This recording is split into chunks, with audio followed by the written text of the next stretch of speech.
Good evening, everyone, and welcome to the Town of Hillside's public hearing, August the 10th, 2021 at 6 p.m. And we are in council chambers. First of all, I need a resolution to exclude the public, and that would be that in accordance with Ministerial Order M192, Town of Hillside's public hearing is closed to the public due to the inability to meet physical distancing recommendations made under the Public Health Act in council chambers located at 8707 Main Street, and that to ensure openness, transparency, accessibility, and accountability, the Town of Hillside's public hearing is recorded and streamed on the town's website. Could I have a motion, please? Thank you. Councillor Rhodes, Councillor Bennett, all in favor. Thank you. I will read the statement of the chair. This public hearing is convened pursuant to section 464 of the Local Government Act, RSBC 2015, to allow the public to make representation to council respecting matters contained in zoning amendment bylaw number 1085.135/2021. Every person present who believes that their interest in property is affected by the proposed bylaw shall be given a reasonable opportunity to be heard respecting matters contained in the proposed bylaw. None of you will be discouraged or prevented from making your views known. However, it is important that you restrict your remarks to matters contained in the proposed bylaw. If you wish to speak once, it is time for public presentation. Once it's time, please virtually raise your hand. If you are unsure how to do so, you can find the information on the town's website at asuis.ca/content/public hearings. It will be your turn to speak once your name and phone number has been called. Your microphone will be unmuted and you may commence your remarks by clearly stating your name and address. Once you have finished speaking, your microphone will be muted. If they wish, members of council may ask you questions following your presentation. However, the function of council at this public hearing is to listen to you rather than to debate the merits of the proposed bylaw. In accordance with the council procedure bylaw, presentations by members of the public shall be limited to a maximum of 5 minutes each. If a person has additional information that they are unable to provide within that time frame, they shall be given further opportunity to address council after all other interested members of the public have been heard a first time. Please refrain from applause or other expressions of emotion during this public hearing so that we may ensure as impartial a hearing as possible. After this public hearing is adjourned, council members will not speak to the public on this matter until after the matter has been dealt with at a public meeting. After this public hearing has concluded, council may, without further notice, give whatever effect council believes proper to the representations made at this hearing. I will read the confirmation of advertising and posting requirements. Notice of this public hearing was given in accordance with the Local Government Act and Community Charter by distributing the notice as follows: publishing in 2 consecutive editions of the Hillside Times on July the 28th and August the 4th, 2021, placing the notice on the bulletin boards in the town office and Planning and Development Services Department on July the 28th, 2021, and posting the notice on the town's website on July the 28th and distributing via e-news on July 28th, 2021. Summary of the staff report. Your worship, if I could, I'd just like to add to Absolutely. the notice and posting requirements, because I think this list misses the fact that notices were mailed to registered owners and hand delivered to occupants within 60 meters of the subject property, not less than 10 days before today. Thank you. So the summary of the staff report. Purpose of this meeting is to seek public input on zoning bylaw amendment number 1085.135/2021, which received first and second reading on June the 22nd, 2021. So zoning amendment bylaw number 1085.135/2021 proposes the amending bylaw, if adopted, would allow for a strata lot subdivision with a mix of single-family and two-family dwellings. So I will now ask Ms. McKay, our planning director, to do the zoning amendment bylaw report. Thank you, Mayor McCordock. And yes, so this is report number 2 regarding zoning amendment bylaw number 1085.135. The owner of the property is Fraser Creek Developments, and that is also the applicant, Fraser Creek Developments. The property is, of course, located at the end of Olympic View Drive, lot number 1, district lot 2450S, SDYD, plan EPP 24123. Now, currently the OCP designation is medium density residential, which supports the rezoning from the R1 or single family residential to the R3 or low density residential. And again, the proposed amendment is being considered here to allow for a subdivision, a strata lot subdivision with a mix of single family and two family dwellings. And the question has come up about the draft plan of subdivision only indicating 2 single family dwellings and the less others duplex dwellings, but that could be any combination of that. This is actually what the developer is proposing to do. So the applicant again is proposing to develop the site with a mix of single family and two family dwellings.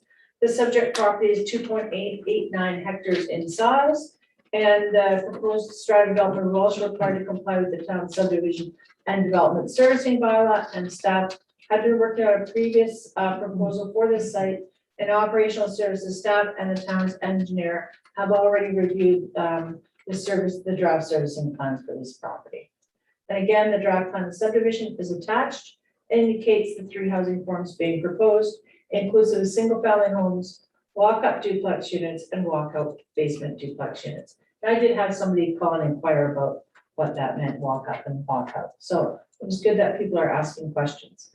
So with respect to policy context, the zoning amendment is required as the proposed currently zoned property. The property is currently zoned single family, which is R1, and the proposed R3 or low density residential zone allows for single family dwellings on properties with a minimum of 557 square meters and two family dwellings on properties with a minimum size of 835 square meters.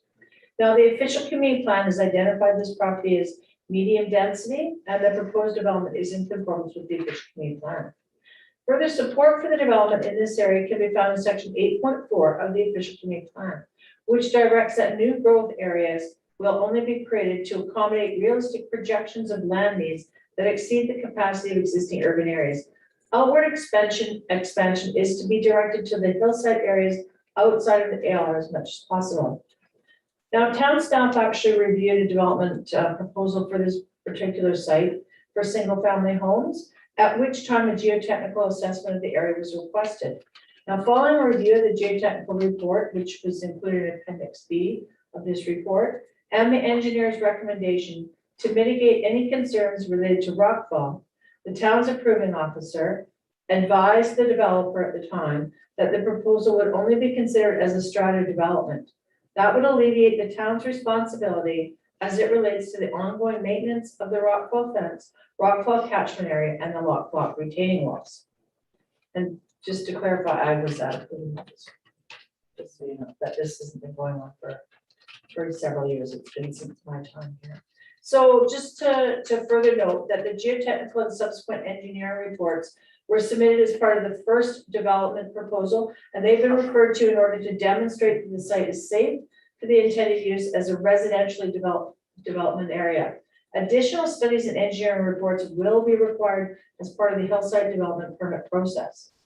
Now, speaking to that process, of course, the Hillside development permit area is applicable to any proposed development potentially impacting areas with a slope in excess of 50%. Therefore, we do have to proceed with the development permit. Now, staff is of the opinion that the proposed development is in keeping with the spirit of the OCP, and the new subdivision will contribute to the housing stock demand in the town. So just briefly, I did have a couple of questions from the public about what that process looks like with respect to development. I'm just going to clarify for councils so that you're aware. So basically, for any work taking place on the property, The developer is required to apply for and obtain a soil deposit removal permit from the town. And that permit requires that the developer outline all the following: assurance that the geotechnical engineer for the project will be on site during major activities. It needs to outline all the grading activities and site planning, including excavation work, grading cross sections, any plans specific to drainage, erosion, and dust control, which is obviously very important for people that live in the area. And we did have someone mention that they thought that there was a seasonal, or we call it ephemeral, drainage in the area. Also the procedure for blasting, rockfall protection, inclusive of all safety protocols, installation of rockfall protection fencing as instructed by the engineer. So there's quite a process that they have to go through to obtain the soil removal permit. So basically, the developer does have other multifamily projects in the Lower Mainland, and they're very familiar with this particular requirement. Implications, again, for the community, the proposed amendment and subsequent strata subdivision will enable additional housing for our community. Organizationally, following a successful rezoning process, the subdivision process would follow, inclusive of the development permit for the steep slopes, which is of course a requirement. The two family units do not require forming character development permit, but the applicant is supportive of working with the town to ensure that the character of the neighborhood is maintained. So they're eager to do that, which is great. And of course, the Ministry of Transportation Infrastructure has provided preliminary approval on June 30th, 2021, because we do have to refer the amending bylaw to them. There's no impacts to the budget associated with my particular report. Significant dates for council. Council received the application for rezoning on June 22nd, and a motion was passed to accept the application and grant first and second reading. And again, notices were placed in 2 consecutive issues of the Times Chronicle, and new notices were also hand delivered and mailed to all residents and property owners within 60 meters. And the proposed amendment is consistent with the town's approach to sustainability as the area is serviced and slated for future development. Now, there's no options provided with this particular report, but it will be on our future council agenda for consideration. Thank you, Mayor. Thank you very much. So we did receive some correspondence along with this public hearing. And I will just list the correspondence that we have received that are included in this presentation. We have an email from Julie Diaz dated July 26, 2021. An email from Wayne Greenlay and Patty Connolly dated July 27th, 2021. An email from Brad and Julia Gates dated August the 2nd, 2021. An email from Gwen and Rob Monteith dated August the 4th, 2021. A letter from Irish Gerhard received August the 10th, 2021. And a letter from Karen Hutchinson dated August the 9th, 2021. And we have one more that was not included in this presentation. Good morning, Gina.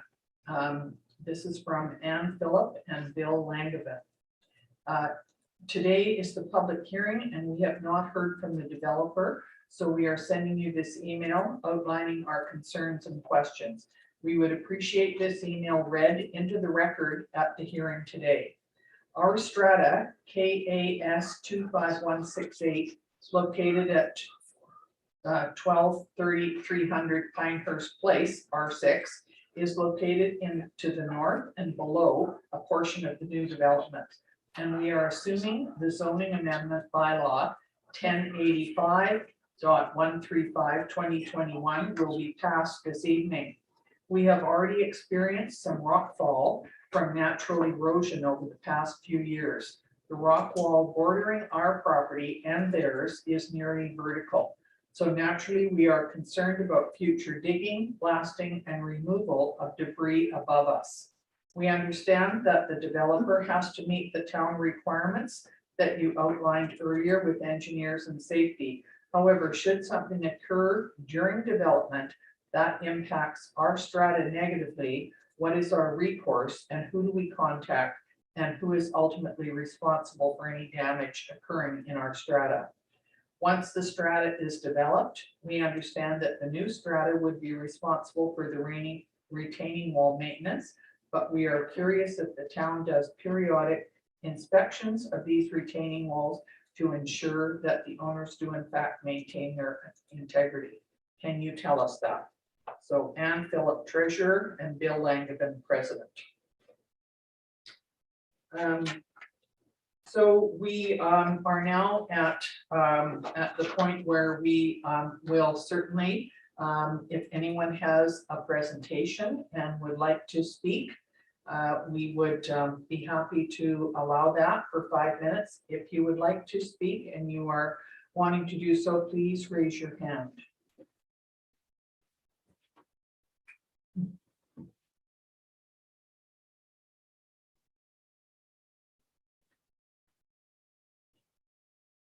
So I don't see that anyone wishes to speak at this. Now it says that's an, oh, sorry, that's the applicant presentation I was asking for first. Is the applicant here? No, thank you for the question, Mayor Sorry, McCordum. Unfortunately, he was unable to make it and unable to attend Okay, via the Zoom. He will be in the area on Thursday. okay. So if any of the people who are wishing to speak to him, they would do that on Thursday on their own. It just doesn't as part of this public hearing. That's correct. I guess if he's like to meet with them. So we don't have an applicant presentation. I'm sorry. Now, the next part is public presentation. And we do have a couple of people who we know are on this Zoom meeting, and we're just wondering if either one of them that I see two names would like to speak. They would need to virtually raise their hand. And virtually raise your hand, please, if you'd like to speak. Okay, doesn't look like that. We don't have the applicant giving anything. Sorry, is somebody wanting to speak? Sorry, Mayor McCordum. Oh, I was sure. just gonna ask you if you wanted me to answer these two questions that Ms. Phillips asked, because Sure. I would have answered those questions today Oh, if time permitted, but I was out of the office. please go ahead and then we'll So, see if anyone else Ms. wants. Phillip asked about, what's the recourse and who do they contact and who's ultimate responsible for damage occurring in their strata? That is the developer. So that's why we have letters of assurance from the engineers. So, that's, that's what happens. That's on any private property, okay? So, again, once the strata is developed, they do understand that the new strata and all the retaining walls, et cetera, will be the responsibility of the strata. But they're just questioning whether or not the town does periodic inspections of these retaining walls. We do not. That's not our practice to do so. That is something certainly that we can ask that they embed in their strata bylaws, to have regular, inspections. And I would suspect that it would be in their best interest to do so anyway. Mhm. Okay, thank you very much.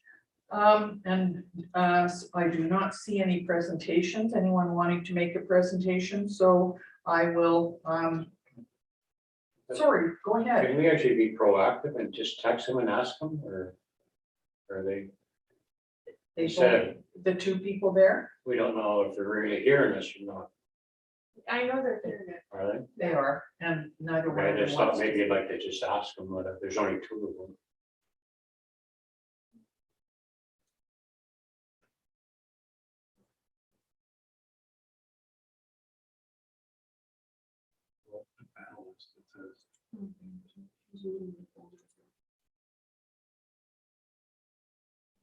You can ask if, so both are unmuted, but like they can speak if they Oh, unmute okay. themselves. If they so wish. Mike, do you want to talk? No, it sounds good to me. Thank Oh. you. Okay, Just want to feel better asking. That's good. Do you want to ask the other Gwen? so It'd probably be Rob. When? I can't see that. I think Robert, Gwen, Monteith, I believe, if they want to speak. Go ahead, is Gwen, would you or Robert like to speak on this issue? Mute himself. Yeah, they would have to. No, maybe they're not.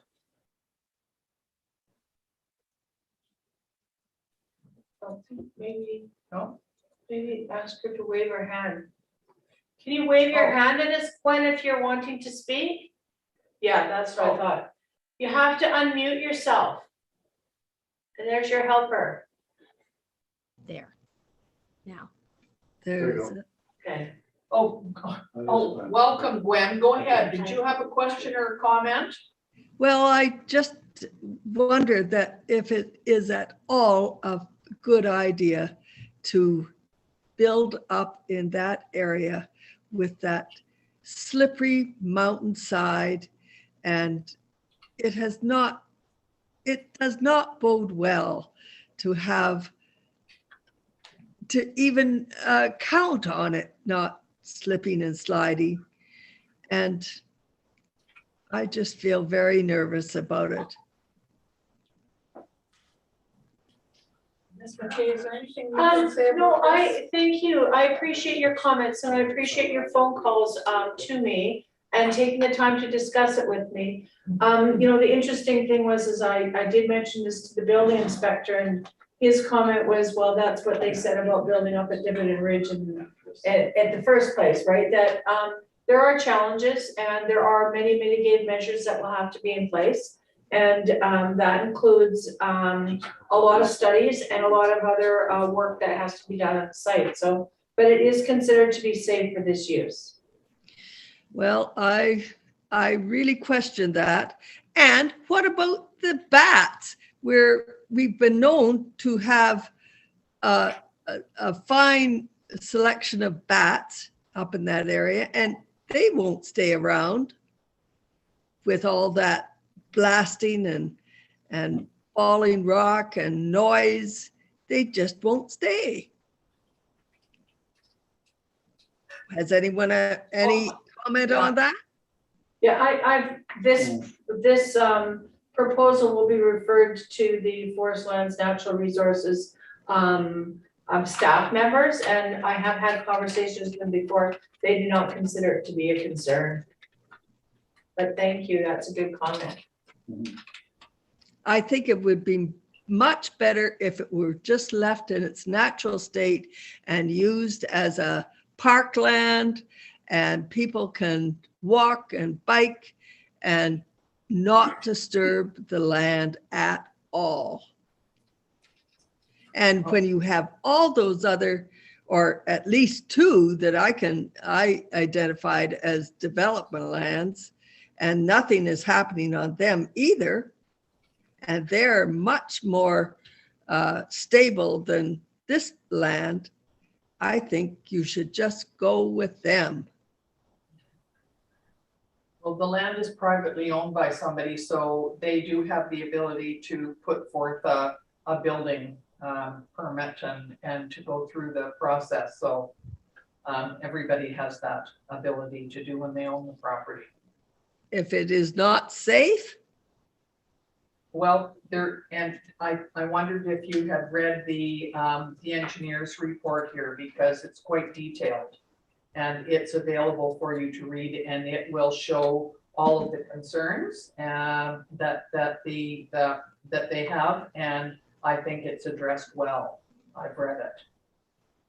So if you haven't read it, please do so, because I think it might make you feel better about that. well, Thank you for your leave it up to you then. Okay, so I'm going to go down to the council questions. Mrs. Hilton, just a call. Okay, so what I will do is I will ask the public for the first time if anyone wishes to speak to the application. I will ask a second time if anyone wishes to speak to the application. And I will ask a third time if anyone wishes to speak to the application. So hearing none, I would like a motion, please, to close the public hearing and terminate the meeting. So we need to have it adjourned first. A motion to adjourn the meeting, please. Councillor Harvey, Councillor King, all in favor? Thank you. And I also need a motion to terminate the meeting. Councillor Rhodes, Councillor Bennett, all in favor.